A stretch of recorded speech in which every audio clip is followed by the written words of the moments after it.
Assalomu alaykum, hurmatli ota-onalar. Sizlarga bugun men bitta kitob tavsiya qilmoqchiman. Endi siz otasiz. Ba'zi bir ota-onalar bor, meni farzandim injiq bo'lib qolgan deydi. Yana ba'zi bir ota-onalar bor, jizzak bo'lib qolgan deydi.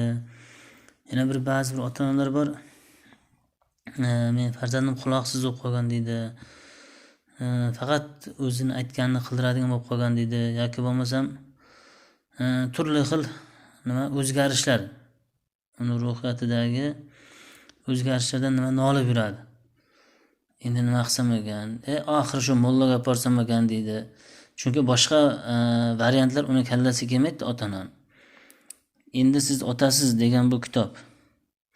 Endi siz otasiz degan bu kitobda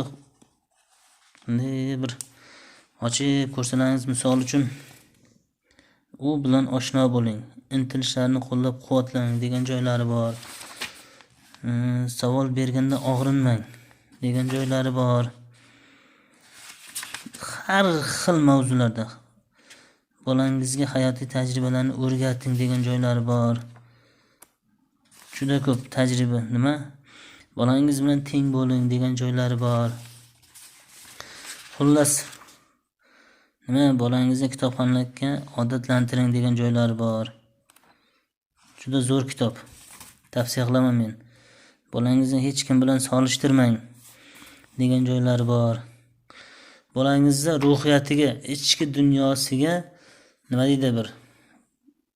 o'sha ruhiyatini, ichki dunyosini o'rganishingizga, uni nima qiynayapti, ichida nima qo'zg'ayapti bunaqa asablarni, nimaga bitib o'zini jizzaki injiq qilib ko'rsatyapti, nima bitib bunaqa o'zgarib qolgan, hamma savolingizga javob topasiz.